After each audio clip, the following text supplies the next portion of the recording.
Hi, boys and girls. It's Mrs. Downey again, and I want to read to you chapter 1 of a new read aloud we're going to try, and it's called Little Shaq Takes a Chance, and it's by a famous basketball player. I think you know him. His name's Shaquille O'Neal. So let's read the first chapter of Little Shaq Takes a Chance, and we're going to talk about why it's important to give something a try. Just like you never know if you're going to like something until you try it. Chapter 1, Pick and Roll. Little Shaq and his cousin Barry pushed open the front door of Little Shaq's house. "Hi, Mom," Little Shaq called as they ran into the kitchen. "Hi, boys," said Mom. "How was the game?" Little Shaq and Barry had spent the afternoon at the rec center, where they played basketball after school. "It was great," Little Shaq said. "I scored my first 3-point shot." "Wow," said Mom, pulling him in for a hug. "I'm so proud of you." "It was awesome," said Barry.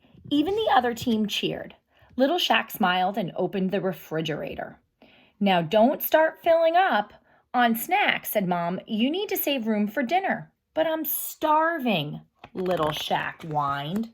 "That 3-pointer made me hungry." "How about some grapes?" she said. "Then you boys need to wash up. We have company coming over. I made something special for dinner." Little Shaq's eyes lit up. He wondered what it could be.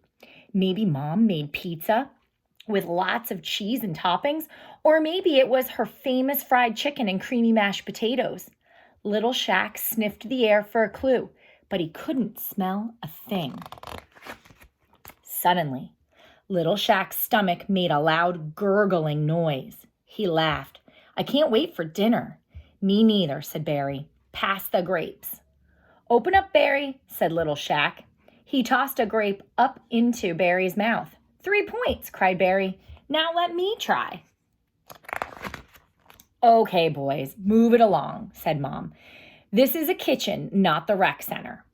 Little Shaq carefully slid the bowl of grapes across the counter to Barry. "Hey, what's that?" Barry asked.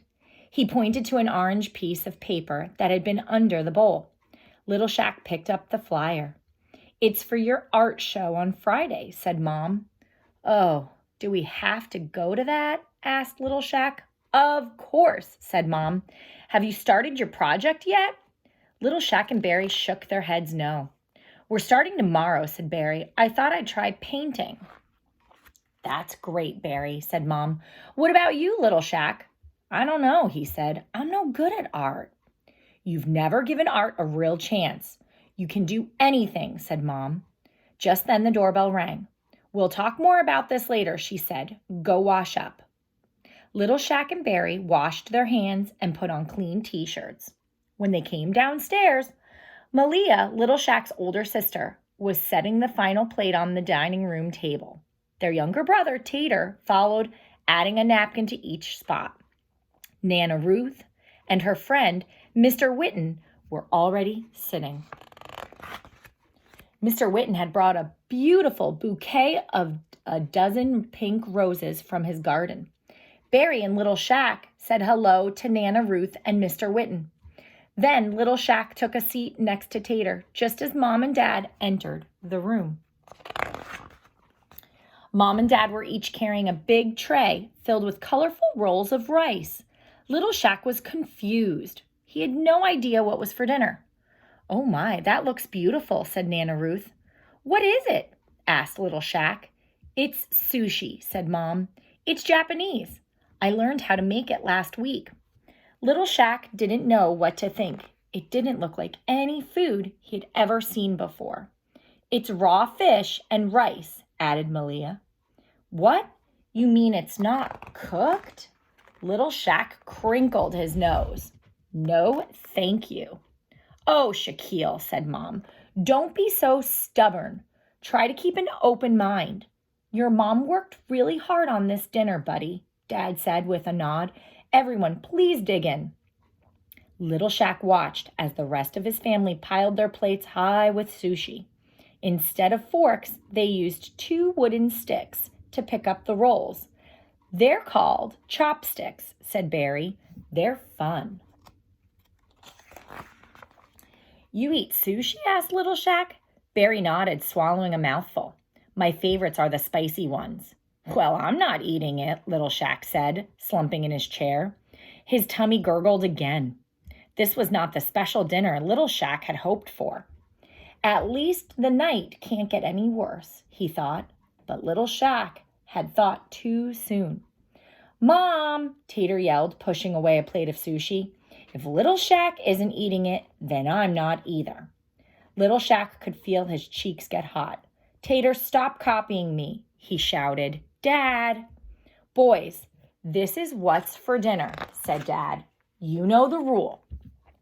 If I don't like what's for dinner, I can make something myself, Little Shaq recited. That's right, said Mom, and you can make Tater's dinner too. You know where the peanut butter and jelly are. Little Shaq slid out of his seat and walked into the kitchen. Tater followed right behind him. Little Shaq took out a loaf of bread, a jar of crunchy peanut butter, and a jar of grape jelly. Little Shaq spread peanut butter on one slice of bread and then jelly on another. He squished the two slices together to make a sandwich. By the time he was done, he had made 2 piles of sandwiches, one for him and one for Tater. Let's go, Tater, Little Shaq said, handing him a plate of sandwiches. They headed back into the dining room and took their seats. Little Shaq watched Tater take a big bite of his sandwich. Then he glanced at his own plate. Little Shaq sighed. He didn't want peanut butter and jelly. Around the table, everyone seemed to love Mom's dinner. Little Shaq thought he might have been too stubborn after all. The spicy sushi actually sounded pretty good, but when Little Shaq looked over at the sushi trays, he felt his tummy sink. They were empty. I hope you enjoyed the first chapter. I'll read the next chapter tomorrow and post that as well. Think about Little Shaq and how he's feeling right now. I'll see you next time. Bye.